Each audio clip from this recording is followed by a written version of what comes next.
Hello friends, good evening everyone. आज हम बात करते हैं सांख्यिकी के बारे में। स्टैटिक्स का टॉपिक हमने समीकरणों के बारे में बात कर ली थी। आज हम बात करेंगे आपके सांख्यिकी। सांख्यिकी के अंदर देखो मेन चीज़ ये ध्यान रख लेना, कंसेप्ट को आप बहुत अच्छे से समझिएगा, क्योंकि क्वेश्चंस तो खूब सारे हैं और क्वेश्चंस के अलावा जो कंसेप्ट्स हैं, जैसे मान लो बहुलक है, माध्य है, माध्यिका, इनका उपयोग कहाँ पे होता है, ऐसे क्वेश्चन पूछ ले तो आपको बुक्स में भी नहीं मिल पाएंगे। तो आप ध्यान से इस कंसेप्ट को समझिएगा, फिर इसके बाद में इसके भी हम एमसीक्यू क्वेश्चंस करेंगे। तो आज अपन बात करते हैं यहाँ पर सांख्यिकी की। तो देखिए इधर हमारा टॉपिक है सांख्यिकी, स्टैटिक्स। तो स्टैटिक्स की बात करते हैं अपन।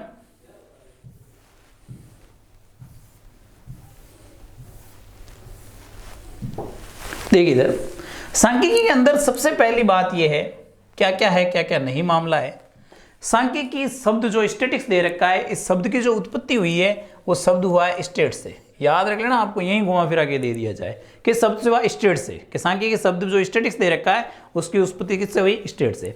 फिर आगे पॉइंट लिखा मैंने प्राथमिक आंकड़े। प्राथमिक आंकड़े ये होते हैं प्रथम बार संग्रहित करें। प्रथम बार कैसे, कि जैसे आपने इस वीडियो को पहली बार देखा, ये तो है प्राथमिक आंकड़ा, और देख के आपको लगा यार कहीं डाउट है और आपने सेकंड टाइम वापस देखा तो वो कहलाता है द्वितीयक आंकड़ा। जैसे मान लो कोई चीज की गणना की जाए या कोई भी टेस्ट लिया जाए, जैसे मान लो हम स्कूल में पढ़ा रहे हैं और स्कूल में पढ़ाते हुए हम किसी बच्चे का टेस्ट लेते हैं और वो टेस्ट हम हाफ ईयरली तक लेते हैं, थर्ड टेस्ट तक लेते हैं, मगर यही बोर्ड वापस टेस्ट लेता है उसका। ठीक है, तो टेस्ट लेता है तो जो हम ले रहे हैं वो प्राथमिक है और बोर्ड ले रहा है वो क्या हो गया, उसका द्वितीयक आंकड़ा। तो प्रथम बार संग्रहित का मतलब है कि जो पहली बार कोई कार्य किया जाए, पहली बार आंकड़े लिए जाए और उसको संकलित करने की विधियां। देखो दो मेथड्स हैं उसके प्राइमरी आंकड़ों के, प्रत्यक्ष व्यक्तिगत अन्वेषण द्वारा और परोक्ष अन्वेषण द्वारा। प्रत्यक्ष मतलब है कि हमने जाके डाटा कलेक्ट किया खुद ने। ठीक है, एक तो मान लो आपने टेस्ट दिया और कहा भाई ये टेस्ट है, ये क्वेश्चन है, आपने लिखे और आप खुद ले रहे हो, और एक किसी को पकड़ा दिया कि मेरा ये टेस्ट ले लेना, तो वो कहलाता है परोक्ष अन्वेषण द्वारा। अन्वेषण मतलब इन्वेस्टिगेशन की बात हो रही है। तो जैसे आज मान लो कोई भी आप स्कूल में लगोगे तो आपको कोई किसी भी चीज़ के बारे में कहा जाता है ये काम कीजिए, आप काम उसको स्वयं करते हो, तो कहने का मतलब है कि वो आपका क्या है, प्रत्यक्ष व्यक्तिगत है। और यही काम किसी और के द्वारा अगर मान लो कर लिया जाए, तो किसी और के द्वारा की बात की जाएगी तो उस समय आपको क्या कहलाएगा, वो आपके परोक्ष अन्वेषण कहलाएगा। इस बात को अपन को ध्यान में रखना है। फिर बात आई थी द्वितीयक आंकड़े की। तो देखो द्वितीयक आंकड़े क्या है। द्वितीयक आंकड़े का मतलब मैंने आपको बता ही दिया कि पूर्व में संग्रहित आंकड़ों का पुनः संकलन करना, जिसका होता है प्रकाशित स्रोत या अप्रकाशित स्रोत। प्रकाशित और अप्रकाशित कैसे, जैसे कोई आंकड़े दे दिए, जैसे मान लो मैंने कोई डाटा कलेक्ट कर लिए और आपसे कहता हूं इसको वापस कलेक्ट कीजिए थे, तो मैंने तो वापस लिख दिया आपके आंकड़े, अब उसी को वापस करने का कह रहा हूं, तो प्रकाशित हो रखे तो वापस करना, या अप्रकाशित मतलब मैंने ऑरली बता दिया कि ये चीजें हैं, आप उसको कीजिए। तो याद रख लेना प्रथम आंकड़े और द्वितीय आंकड़े। जब हम एमसीक्यू क्वेश्चन करेंगे तो मैं डायरेक्टली बताऊंगा आपको कि क्वेश्चन बना हुआ है, बताइए इसमें से प्राथमिक कौन सा है और आपका कौन सा है, द्वितीय आंकड़े कौन से है, इस बात को ध्यान में रखें। अब देखिए प्राथमिक और द्वितीय आंकड़ों के बाद में आगे बात करते हैं अपन आंकड़ों का वर्गीकरण। आंकड़ों का जो वर्गीकरण किया जाता है उसके आधार क्या क्या होते हैं। आंकड़ों के वर्गीकरण के आधार होते हैं जैसे आपका भौगोलिक आधार। ठीक है, भौगोलिक आधार का मतलब है कि जैसे मान लो कि हमने बारिश के बारे में बात कर ली कि कहाँ पे कितनी कितनी बारिश हो रही है, तो वो एक भौगोलिक आधार हो गया अपना। फिर बात है समय के आधार पर, हम समय के साथ बात कर ले, आज हम भारत की जनसंख्याओं की बात कर ले अगर पिछले 100 साल की, तो वो क्या हो गया, समय के आधार पर हो गया। और गुणात्मक के आधार पर, गुणात्मक का मतलब ये हो गया कि जैसे आपने टेस्ट लिया और टेस्ट में प्राप्तांक प्राप्त किए बच्चों के, तो वो आपके क्या हो गया, गुणात्मक चीज हो गया। किसी चीज की क्वालिटी के बारे में बात करना। फिर संख्यात्मक, क्वांटिटी के बारे में, कि हमने जैसे मान लो छात्रों की संख्या और प्राप्तांकों के मध्य की बात कर ली, ठीक है, तो वो चीज अपने पास क्या हो जाएगी, संख्या, जहां आंकड़े कलेक्ट किए जाए। तो याद रखना आंकड़ों का वर्गीकरण कितना है, 4 तरह के आधार पर। आगे देखिए, फिर हमारे पास अगला पॉइंट आया, 1 मिनट,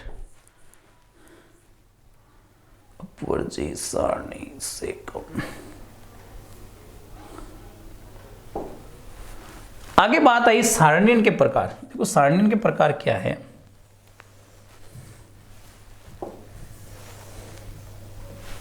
सारणियन के प्रकार की बात करें अपन, टाइप्स ऑफ टेबुलेशन। टेबुलेशन, कोई भी टेबल बनती है तो उद्देश्य के अनुसार, उद्देश्य क्या होना चाहिए, मौलिकता के आधार पर, कि उसकी मौलिकता क्या है या रचना के आधार पर ये बनता है। ये पॉइंट को थोड़ा ध्यान में रखें। देखो सरल सारणी क्या है, सरल सारणी का मतलब है उम्र और कर्मचारी के बीच में, कि भाई जैसे मान लो हम किसी स्कूल की बात करें कि वहां पे कर्मचारी लिखा और उम्र लिख दी, कि भाई मान लो हिंदी वाला कितने साल का, अंग्रेजी वाला कितने साल, बात खत्म होगी। द्विगुणी क्या हुई कि उम्र है और लिंक है। उम्र लिंक कैसे है कि भाई जैसे स्टाफ लगा हुआ है, तो स्टाफ में जैसे एक तरफ आपने नाम लिखे और इधर अपने पास ऑप्शन हो गए मेल फीमेल, मेल कौन सा फीमेल कौन सा। अगला आया त्रिगुणी, त्रिगुणी का मतलब उम्र भी है, लिंग भी और पद भी, मेल फीमेल है और आगे उसका आपने डेजिग्नेशन लिखा पद। पद क्या है कि भाई किस पोस्ट पर है, थर्ड ग्रेड है, सेकंड ग्रेड है, फर्स्ट ग्रेड है, चतुर्थ श्रेणी कर्मचारी है, प्रिंसिपल, तो ये क्या हो गया त्रिगुणी। हम उदाहरण करेंगे वहां से बात चलेगी कि कोई भी सारणी दे रखी है, अगर दो ही चीजें दे रखी है तो वो सरल सारणी है। जब तीन चीजों की बात हो द्विगुणी, और त्रिगुणी का मतलब तीन, मेल फीमेल और साथ में क्या किया पद की बात कर ली। इस बात को आप ध्यान में रखें। देखिए आगे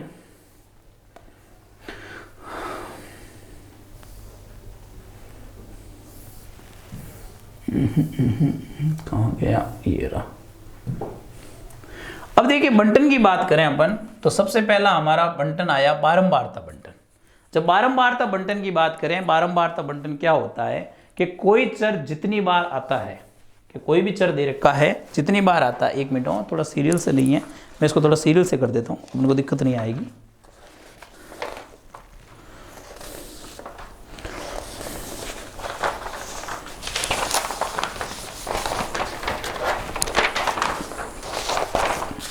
थोड़ा क्या इधर उधर हो गया पेपर, एक मिनट अपन सीरियस से कर देते हैं।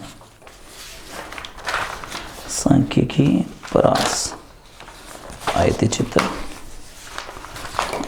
ये हो गया। पहला तो अपना था आंकड़ों का, उसके बाद बारंबारता बंटन, बराबर है। देखिए तो देखो बारंबारता बंटन की बात करें कि कोई चर x में जितनी बार आता है, जितनी बार आता है वह चर की बारंबारता कहलाती है। भाई जैसे मान लो कि आप देख रहे हो कि अगर हम एक तरफ बात करें कि 3 से लेके 5 तक के स्कूल में विद्यार्थी कहते हैं, कि देखा आपने 10 विद्यार्थी है तो वो उसकी बारंबारता कहलाएगी। 5 से लेके 7 तक के कितने हैं, तो जितने विद्यार्थी है वो बारंबारता। बारंबारता में मिलान चिन्ह, ये चीज इंपॉर्टेंट ध्यान रखना, पिछली बार भी पूछा गया था कि कैसे होता है, 1 2 3 4 और 5 करते हैं तो ऐसे करना होता है। अब ऑप्शन में क्या आता है कि मान लो ऐसे आ गया, ऐसे आ गया, तो याद रख लेना आपका सही ऑथेंटिक चिन्ह है वो ये वाला है, ये मिलान चिन्ह कहलाता है। मिलान चिन्ह के बाद में आगे बात करते हैं अवर्गीकृत बारंबारता बंटन। अवर्गीकृत बारंबारता बंटन क्या होती है, चर के प्रत्येक मान की बारंबारता लिखना। चर के प्रत्येक मान की बारंबारता मतलब है हम अगर मान लो विद्यालय की बात करें कि 3 साल के बच्चे कितने, 4 साल के बच्चे कितने, 5 साल के कितने, 6 के कितने, 7 के कितने, 8 के, तो ये व्यक्तिगत बारंबारता बंटन हो गया, ठीक है। या हम ही बात अगर हम ऐसे करते हैं 3 से 5, 5 से 7, तो वो व्यक्तिगत नहीं। अब जैसे अवर्गीकृत बारंबारता बंटन की बात की तो चर के प्रत्येक मान की बारंबारता लिखना, ये तो बात हो गई। उसमें दो आगे, एक तो व्यक्तिगत, जैसे चर के प्रत्येक मान की बारंबार, अभी मैंने बात की कि कितनी हो, 1 हो, कि भाई जैसे मान लो हम बात की कि 3 साल का कितना बच्चा है 1, 4 साल का कितना है 1, तो ये क्या कहलाती है व्यक्तिगत बारंबारता। जैसे मान लो कोई खिलाड़ी है और वो 10 पारियां खेलता है, उसमें रन बनाता है, तो उसकी व्यक्तिगत बारंबारता बंटन है। अब व्यक्तिगत बारंबारता बंटन के बाद में हमारे पास अगला क्या है, देखिए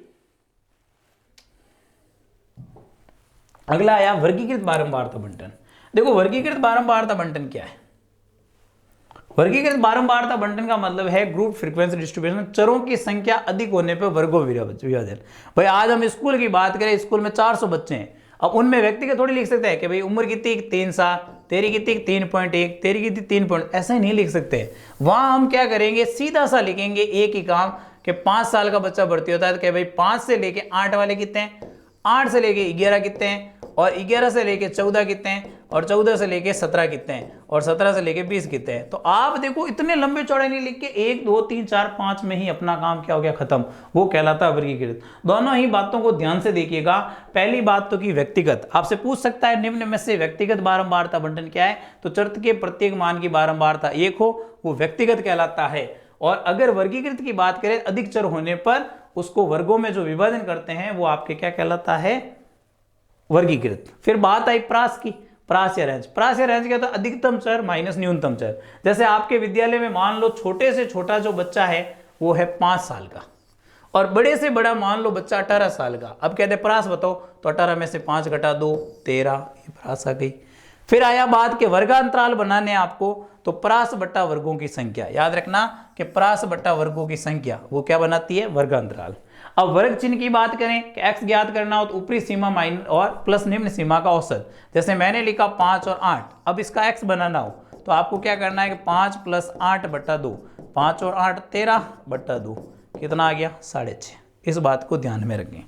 आगे देखिए नेक्स्ट आपको दे रखा है मध्यमान में, मध्यमान x और वर्ग अंतराल h हो तो वर्ग सीमाएं क्या होगी। कैसे देखो भाई, जैसे मान लो आपके सामने 5 से लिख दिया मैंने 11, अब आप यहां देख रहे हो अंतराल है 6 का, ठीक है, और मध्यमान है। मध्यमान जैसे मेरे को ये 5 11 पता करना है कैसा है, मैं कहता हूं इसका मध्यमान 8 है, x 8 है, h है। अब देखो ये अंतराल आएगा कैसे कि x लिखा 8 माइनस 6/2, 8 प्लस 6/2, ये 3 तो कितने रह गए 5, यहाँ देखो 3 तो ये रह गई 11। अंतराल आया कि नहीं आया।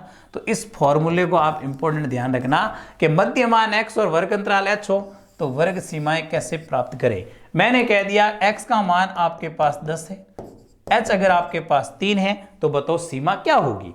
तो फॉर्मूला लगाया 10 माइनस 3/2, 10 प्लस 3/2, डेढ़ हो गया, डेढ़ घटाया 8.5 हो गया, और यहाँ आपने डेढ़ जोड़ा 11.5 हो गया।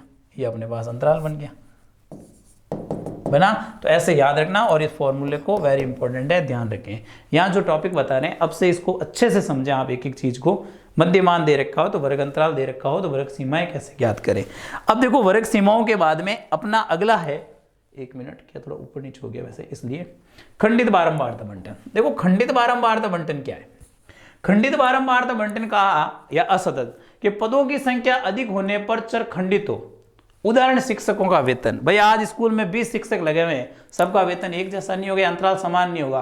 प्रिंसिपल 1 लाख उठा रहा है, लेक्चरर 80,000 उठा रहा है, कोई 70,000 उठा रहा है, कोई 50,000 उठा रहा है, तो मतलब सारे अलग अलग हो गए, कहीं पर भी एक जैसा नहीं है। तो मैंने एक उदाहरण भी लिख दिया शिक्षकों का वेतन कि जो क्या है खंडित बारंबारता बंटन।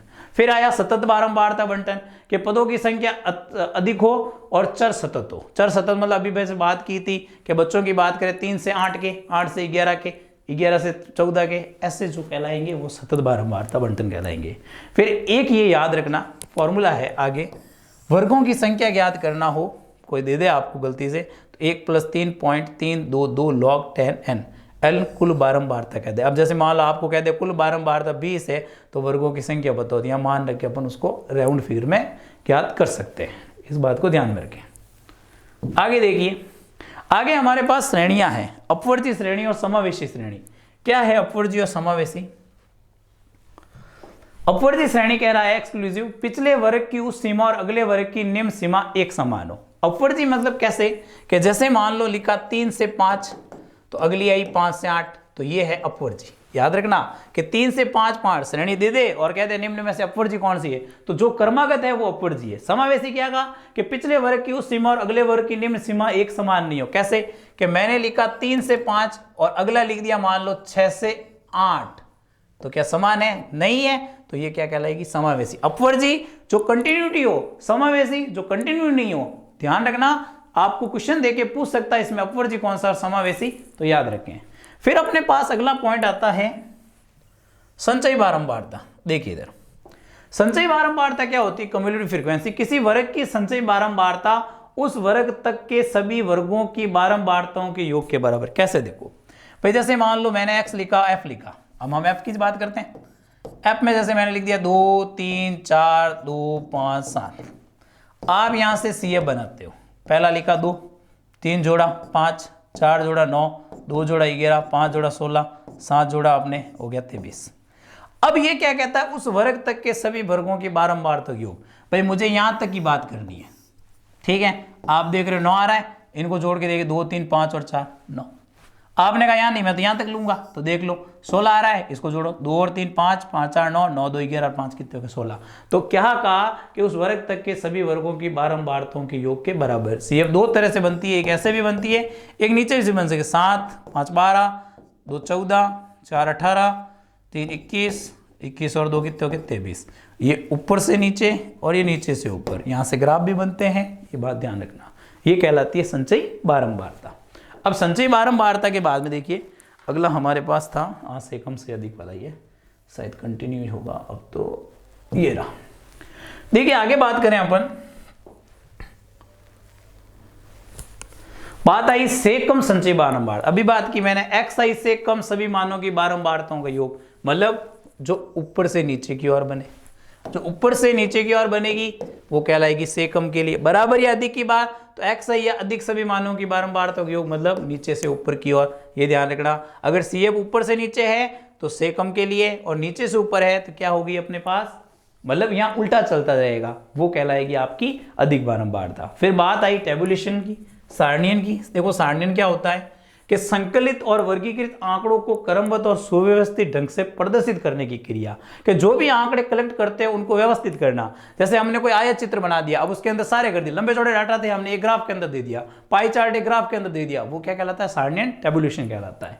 अब देखिए टेबुलेशन के अंदर जैसे हमने थोड़ी बात कर ली थी, टेबुलेशन होते हैं कि उद्देश्य के अनुसार बनता है, मौलिकता के आधार पर बनता है, रचना के आधार पर। जिसकी बात की थी सरल सारणी, द्विगुणी सारणी और त्रिगुण सारणी, ये जो सारणियां बनती हैं उसी की हम बात करते हैं। आगे बात आती है आंकड़ों का चित्र। देखो जो टॉपिक दे रखा हमें कि आंकड़ों का चित्र। देखो आंकड़ों के चित्रों की बात करें अपन तो आंकड़ों के चित्रों का निरूपण करते हैं तो पहला चित्र आता है आयत चित्र। आयत चित्र में क्या होता है, उसका आधार, आयत चित्र जब बनता है तो यहां जो लिया जाता है वो वर्ग अंतराल लिए जाते हैं, 0 से 10, 10 से 20 ये वाले लिए जाते हैं। तो याद रखना आयत चित्र का आधार क्या होता है कि वर्ग अंतराल आधार होता है। वर्गों की बारंबारता आयतों के क्षेत्रफल से व्यक्त होती है। याद रखना आपको ये ऑब्जेक्टिव में क्वेश्चन पूछेंगे, चित्र नहीं पूछेगा, वो आपको पॉइंट पूछेगा कि वर्गों की बारंबारताएं क्या होती है, आयतों के क्षेत्रफल। जैसे यहाँ कोई भी आयत बनेगा, ठीक है, तो यहां से यहां तक हो गई उसकी चौड़ाई और ये हो गई लंबाई। मान लो यहां से यहां तक 10 है, मतलब 10 का मतलब ये हो गया कि यहां से 10 है और यहां से यहां अंतराल मान लो 5 है, तो 10 × 5 कितने हो गए, 50। ये आयत के क्षेत्रफल को व्यक्त करेगा, बारंबारता क्षेत्रफल को व्यक्त करती है। क्षेत्रफल संगत वर्ग के समानुपाती होता है, जो एरिया बनता है वो उसके समान। भैया आज 50 है, वो प्रपोज ने किसका, 10 का, मतलब 10 का भाग जाता है।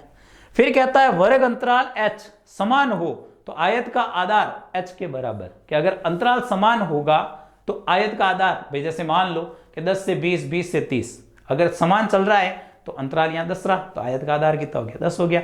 और ऊंचाई संगत वर्ग की बारंबारता के समान, ऊंचाई जो होगी वो हमेशा इस बारंबारता के समानुपाती, मतलब लगभग उसके, वैसे 9 कहा और यहाँ 10 है तो उसके लगभग क्या होगा, समानुपाती। अब इसमें याद रखना है वर्ग अंतराल असमान हो, इस बात को थोड़ा याद रखें और इंपॉर्टेंट आपको ऑब्जेक्टिव में भी पूछ ले कि वर्ग अंतराल असमान हो तो आयत की ऊंचाई कैसे ज्ञात करते हैं। तो वर्ग की बारंबारता में वर्ग अंतराल का क्या देते हैं, भाग, कि अगर असमान होगा, जैसे कोई भी असमान होए तो उसमें बारंबारता जितनी होगी उसमें अंतराल का क्या देंगे, भाग देंगे। इन पॉइंटों को आप अच्छी तरह से देखें, ये आपके इंपॉर्टेंट है। अब देखिए आगे एक पॉइंट है कि अगर असमान वर्ग अंतराल की स्थिति में, कि भाई असमान वर्ग अंतराल की स्थिति में हो तो वर्ग की बारंबारता का पुनर्निर्धारण कैसे करते हैं। तो करते कैसे हैं, सबसे कम अंतराल जो होगा उसमें वर्ग अंतराल और इंटू वर्ग अंतराल की बारंबारता का भाग देते हैं। कि जैसे मान लो कि 0 से 7 चला, 7 से 15 चला, तो सबसे कम अंतराल मान लो ये है, तो सबसे कम अंतराल कितना है, 7, और वर्ग अंतराल जो बनाना है अपन को उसका और इंटू में उसकी बारंबारता का भाग देंगे तो अपने पास असमान। ये जब भी आपसे पूछा जाएगा तो फॉर्मूले के रूप में पूछा जाएगा। असमान वर्ग अंतराल की स्थिति में वर्ग की बारंबारता का पुनर्निर्धारण कैसे करें, ये बात अपन को ध्यान रखनी है। नेक्स्ट देखिए आप अवर्गीकृत, एक पॉइंट लिखा अपने कि अवर्गीकृत या असतत बारंबारता बंटन को सतत बारंबारता बंटन में बदलकर आयत चित्र बनाएंगे। कि कोई भी अगर असतत है तो पहले उसको सतत बनाएंगे और सतत के लिए अपन ये फॉर्मूला काम लेंगे, पहले सतत बनाएंगे और सतत बनाने के उसको बाद में उपयोग करेंगे। ये पॉइंट याद रखना है। अब आपको चित्र नहीं पूछेगा क्योंकि चित्रों से ज्यादा आपको पॉइंट पूछे जाएंगे, क्योंकि चित्र तो नॉर्मल वे सब करते ही हैं, कुछ हटके पूछेगा, इसलिए इन चीजों को ध्यान रखें। अगला आया बारंबारता बहुभुज। बारंबारता बहुभुज में अंदर क्या होता है कि चरों और बारंबारताओं के मध्य आलेख, चर जो x होते हैं और बारंबारता होती है उनके मध्य आलेख, आयतों के मध्य बिंदुओं को मिलाकर। कहने का मतलब है कि जो चित्र बनेगा आयताकार, जैसे मान लो ये बना तो ये वाला पॉइंट, आगे बना मान लो ये वाला पॉइंट, ये पॉइंट आपस में से मिलाएंगे तो ये बन जाएगा बारंबारता बहुभुज। अगला पॉइंट का बारंबारता वक्र के वर्गीकृत बंटन में वर्ग अंतराल बहुत छोटा हो। अगर वर्ग अंतराल बहुत छोटा हो तो बहुभुज वक्र की ओर अर्थ होगा, मतलब अंतराल बहुत छोटा, जैसे 0 से 1, 1 से 2 बहुत छोटा हो तो बहुभुज वक्र की ओर अग्रसर होगा। बहुभुज ऐसे वक्र की ओर ऐसे ऐसे बनता रहेगा, ये ध्यान रखना। वैसे आपको इसकी जरूरत कम पड़ेगी, पॉइंटों की जरूरत पड़ेगी। अगला देखो जैसे तोरण वाला लिखा तो आपको ग्राफ नहीं पूछेगा यहाँ पे, यहाँ सिर्फ और सिर्फ एक ही चीज इंपॉर्टेंट है, वो है ये वाला पॉइंट।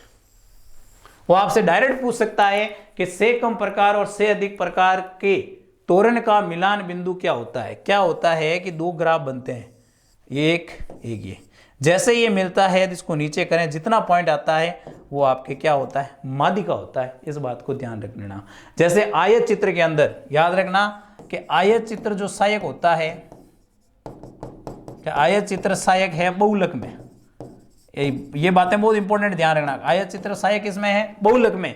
और से कम प्रकार और से अधिक प्रकार का त्वरण वाला किसमें सहायक है? माध्यिका के अंदर। इन दोनों ही बातों को आप अच्छी तरह से ध्यान में रखें। फिर देखो आगे होते हैं दंड चित्र। दंड चित्र के अंदर सीधे सीधे चलते रहते हैं, जैसे दंड बना ऐसे या ऐसे मिला दिया, अलग अलग बनते हैं। जो साधारण होता है, उपविभाजित होता है, प्रतिशतता होता है, बहुदंड। याद रखना है कि आपके दंड चित्र कौन कौन से होते हैं, उनको ध्यान में रखना है। साधारण होता है, उपविभाजित होता है, प्रतिशत के बेस में हो सकता है बहुदंड। फिर आता है वर्तालेख। वर्तालेख के अंदर क्या होता है? डिग्री माप। अब बनाने का तो देगा नहीं, क्योंकि हम कोई साथ में डी मतलब चंदा लेके तो जाएंगे नहीं। वहां आपको कोई भी भाग दे दिया जाए और भाग से उसका हिस्सा पूछ लिया जाए, जो अपन एमसीक्यू क्वेश्चन के अंदर करेंगे। अब देखिए अपना जो मेन जो टॉपिक है, जहां से आपको 101% क्वेश्चन पूछेगा, वेरी इंपॉर्टेंट, ये बात आप अच्छे तरह से सुन ले। केंद्रीय प्रवृत्ति के माप। यहां से हमारा पहला क्वेश्चन ये बन सकता है कि निम्न में से कौन सा गणितीय माध्य नहीं है, या निम्न में से कौन सा स्थिति माध्य नहीं है। पहली बात तो है केंद्रीय प्रवृत्ति के माप की बात करें तो दो तरह के होते हैं, एक होता है गणितीय माध्य और एक होता है स्थिति माध्य। पहला क्वेश्चन तो यही है। फिर वो पूछ रहे निम्न में से कौन सा गणितीय माध्य नहीं है और निम्न में से कौन सा स्थिति माध्य नहीं है। तो गणितीय माध्य तो तीन होते हैं, समांतर माध्य, गुणोत्तर माध्य और हरात्मक माध्य। और स्थिति माध्य की बात करेंगे तो दो होंगे, माध्यिका और बहुलक। इसके अलावा कोई भी नाम आ जाए तो वो कभी भी केंद्रीय प्रवृत्ति का माप नहीं होगा। एक बात तो ये ध्यान रखें।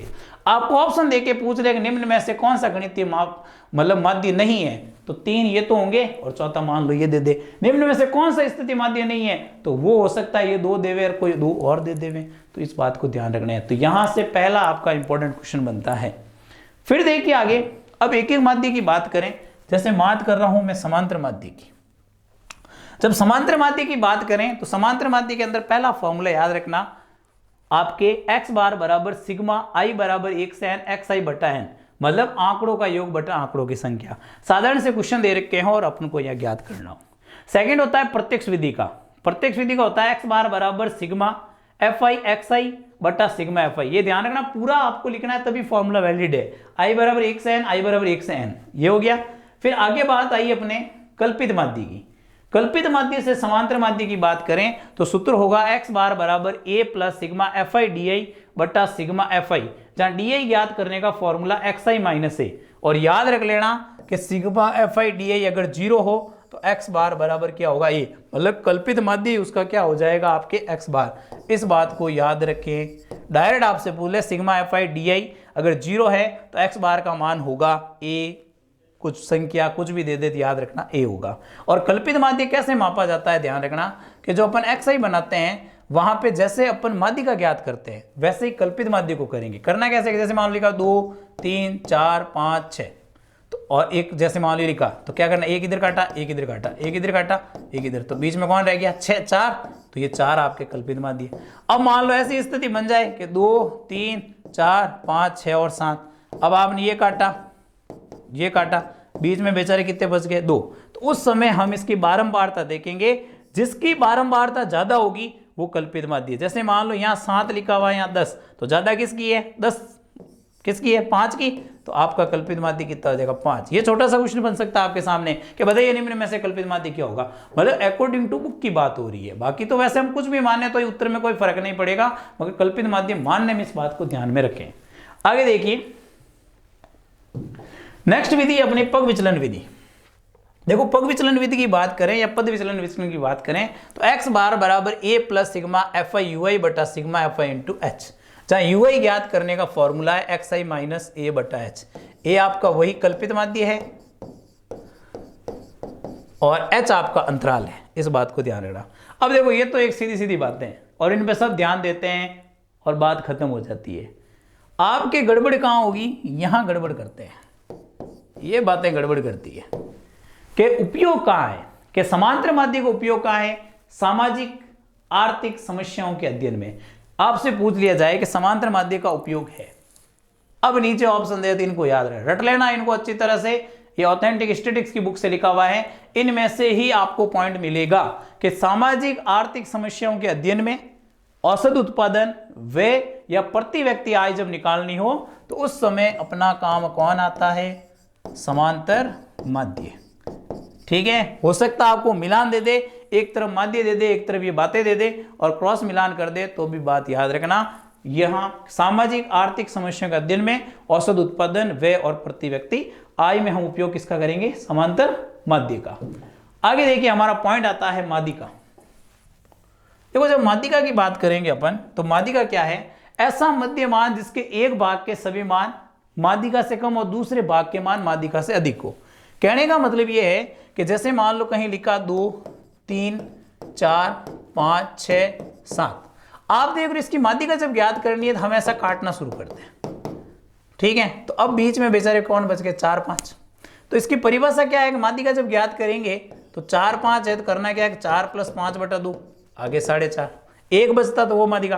तो इसने क्या कहा, माध्यिका ऐसा मान है 4.5 के इधर वाले कम है और उधर वाले ज्यादा, 4.5 बीच में, इधर वाले देखो कम है, इधर वाले ज्यादा, ये क्या कहलाएगी, माध्यिका। मतलब आपको कंफ्यूजन ऐसे कर सकता है कि माध्यिका के बाएं ओर के भाग के मान और दाएं ओर के भाग के मानों का क्या मामला है। तो बाएं ओर के भाग हमेशा कम होते हैं और दाएं ओर के भाग क्या होते हैं, हमेशा अधिक होते हैं। सूत्र होता है कि n अगर विषम है तो m = n + 1/2वां पद, सम है n/2वां पद + n/2 + 1वां पद बटा 2। याद रखना है, बाकी करना ऐसा काटापीटी करें, 2 रहे तो उनका औसत निकालें, 1 रहे तो वो डायरेक्ट माध्यिका हो जाएगा। नेक्स्ट देखिए आप, अगर अवर्गीकृत आंकड़े दे दे तब माध्यिका कैसे निकालें। अवर्गीकृत का मतलब है x और f दे दिया जाए। x और f दे दिया जाए तो पहला काम तो आप CA बनाओगे कि जैसे x दे दिया f दे दिया, 1 2 3 4, मान लो दे दिया 5 7 3 4। पहला काम इसका योग करोगे आप, तो योग करोगे और CA बनाओगे, CA बनाओ, ये 5 ये 12 ये 15 ये 19, तो यहाँ भी 19 आएगा। तो हम करेंगे 19/2। अब 19/2 करेंगे तो हमारे पास आएगा 9.5। तो 9.5 से अधिक कौन है, 12। तो 12 के संगचर क्या 2, तो आपकी माध्यिका कितनी होगी, 2। ये तरीका है अगर x और f दे रखा हो। इसके बाद में x और f के बाद में अगर मान लो आपको वर्गीकृत दे दिया जाए, ठीक है, तो वर्गीकृत दे दिया जाए तो क्या होगा, देखिए इधर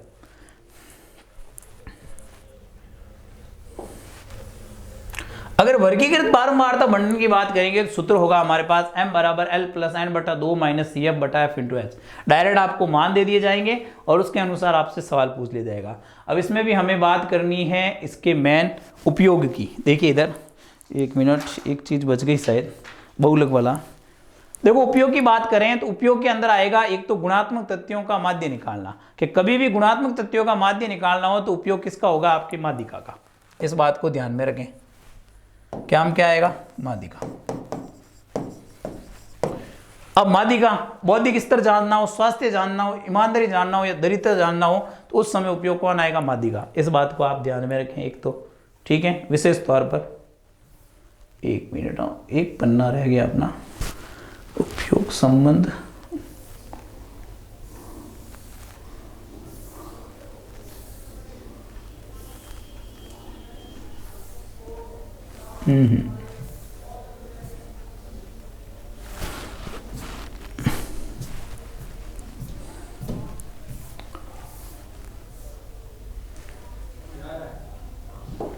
अब आप देखिए एक लास्ट अपने बहुलक के बारे में रह गया, और उससे पहले एक तीनों के अंदर संबंध क्या कह रहा है वो देखिए।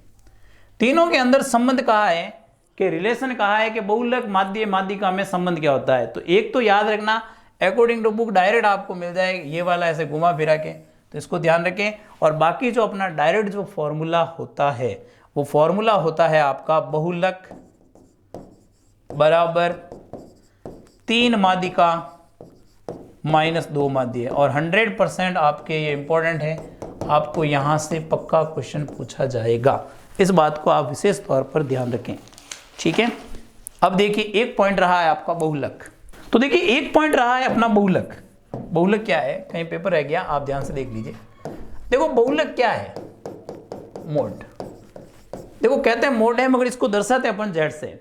सबसे पहली बात तो यहां है कि अगर आपको सीधे सीधे चर दे रखे जैसे 3 4 5 3 2 4 3 7 3 ऐसा दे दिया और कहा इसका बहुलक बताओ, तो तो अगर जैसे आपको ये आंकड़े दे रखे हैं और इन आंकड़ों को बहुलक ज्ञात करना है, तो जो सबसे अधिक बार आता है वो बहुलक है। अगर मान लो कोई आंकड़े ऐसे जो बराबर में आ रहे हैं, जैसे 3 भी 2 बार आ रहा है, 4 भी 2 बार, तो भी बहुलक 3 और 4 दोनों हो जाएंगे। तो अधिक बार आने वाला चर, अधिक बार आने वाला चर, पहली बात तो ये हो गई। अगर आपको x और f दे दिया जाए, जैसे ये दे दिया 3, 5, 7, 9, 11, नीचे दे दिया 4, 7, 6, 10, 2, अब कहा जाए बहुलक, तो बात वो की वो है जो सबसे अधिक बार आया हुआ है। सबसे अधिक बार कौन आया हुआ है? 10। कितनी, मतलब 10 बार आया, कौन आया हुआ है? 9। तो आपका यहां पर बहुलक z है वो क्या हो जाएगा? 9 हो जाएगा।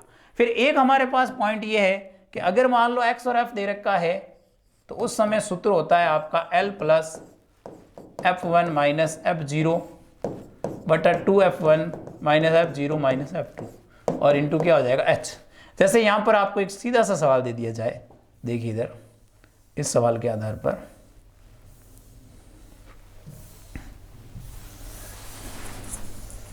जैसे ये फॉर्मूला देख रहा है, इसके आधार पर हम ले हुए, जैसे मान लो वर्ग दे दे अपन को और f दे दे, जैसे 0 से 4, 4 से 8, 8 से 12, 12 से 16 और 16 से 20, ये दे दिया। नीचे आपको बारंबारता दे दी 5, 7, 3, 2, 1। अब कहा जाए बहुलक, देखो बहुलक एक ऐसा है जहां कोई सारणी बनाने की जरूरत, कोई सीए बनाना है, कोई गुणा करना है। करना क्या है कि जो सबसे अधिक बारंबारता दिखती है आपको, सबसे अधिक बारंबारता 7, इसके ऊपर लिख लो f1। अब गिनती तो आती है, तो पहले 0 आता है, तो ये हो गया f0, ये हो गया f2, बन गया। और जो बेचारा बीच में फंस गया वो हो गया L4, h कितना हो गया? 8। अब सूत्र में रखेंगे l प्लस l हो गया 4, यहाँ हो गया f1 माइनस f0, तो f1 7 माइनस 5 बटा 2 इंटू अपने पास कितना आ जाएगा? 7 माइनस आगे क्या होगा? f0, f0 कितना हो गया? 5 और माइनस 3 और इंटू क्या हो गया? h कितना अपने पास? 4। अब देखो, 1 मिनट, 8 लिख दिया मैंने, h भी 4 है, अंतराल हो गए। देखो अब इसको हल करेंगे, ऊपर यहाँ बचा 2, यहाँ देखो 7 दूनी 14, 14 में 9, 9 में 3 के 6 इंटू हो गया 4, 2 से कट गया 3 बार, हल किया 4 प्लस इसका भाग देंगे 1.33, जोड़ दिया, अपना आंसर क्या आ गया? 5.3। ये अपने बहुलक हो गया। अब यहाँ बात ये आती है इनके उपयोग की, ये बात थोड़ी ध्यान में रखें। बात करते हैं अपन उपयोग की। देखिए इधर मेन चीज है इसका उपयोग, उन दो का उपयोग पढ़ा, ऐसे कैसे इसका उपयोग। अब इसके उपयोग में सबसे पहली एक बात तो है पूर्वानुमान। जैसे भाई कि 2-3 दिन बाद में ज्यादा सर्दी पड़ेगी, कम पड़ेगी, क्या ये उपयोग में, तो पूर्वानुमान। एक बात आती है लोकप्रियता,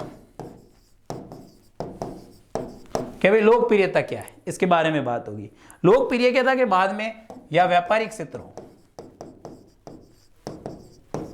ठीक है, यह आपको आदर्श औसत निकालना, इस बात को ध्यान में रखें।